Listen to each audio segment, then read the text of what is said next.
What do I do when I'm broken? When I'm broken, I relish it. That's what I'm gonna do. I'm gonna use it. Because if I'm broken, then I just found my limitations. And until I know what my limitations are, how can I push them? How can I get better? But once I see it, once I feel it, once I see where I was broken, then I can attack that weakness. I can fill in that gap. I can reinforce that breach. If you break, it means it's time to fortify your will to make it stronger. There's all kinds of different ways to break. You can break physically, you can break mentally, you can break your heart, you can break your spirit, and none of those are fun, and all of those are gonna leave a mark. But the mark that they leave can be the mark of victory or it can be the mark of defeat.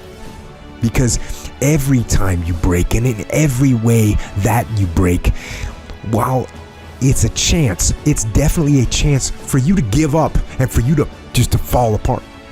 But there's also opportunity. There's opportunity to get stronger and get smarter and get faster and get tougher and get more stable and get more resilient and get better. When you break, you have the opportunity to show the world, the whole world, what you are really made of. So if you break, the fight isn't over. In fact, if you break, the fight is just beginning.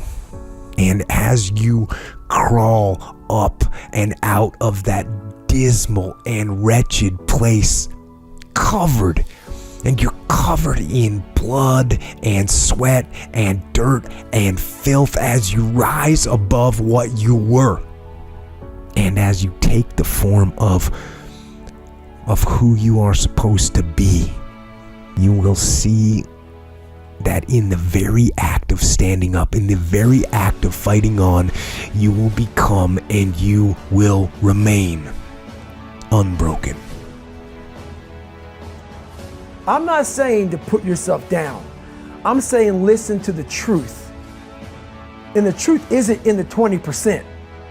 The truth is in this other part of your brain saying, look, man, you're wasting a bunch of percentage here. We have 80 more percent that we're not tapping into, because in this other 80% is suffering, pain, failure,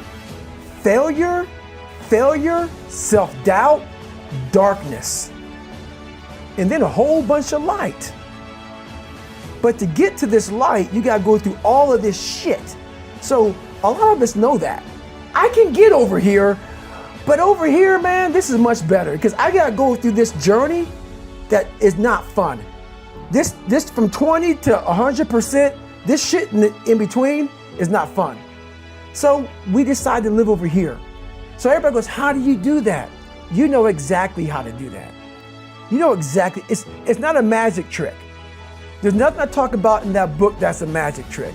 It's all back down to a very primitive mindset of we just have to do.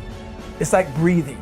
Breathing becomes normal. Like we don't even know that we're doing it. That's how you have to live your life. When that alarm clock goes off at 4 or 5 in the morning, your mind says no. You just say, this is what we do. It's what we do now. Because to get to where you want to go, the amount of pain involved, I'm not saying physical, I'm not saying you got to break yourself off. The amount of mental pain of how many times you're going to have to do something that you don't want to do to get to where you want to go is going to be, there's going to be more times you do something that you don't want to do than you are going to want to do it. And that's your new norm. So then it's like breathing. And then once you do this over and over and over again, it becomes like breathing. I don't want to live this lifestyle, but to get to the other side of this, I have to. So if you really want it, you realize what trying is and what trying is not.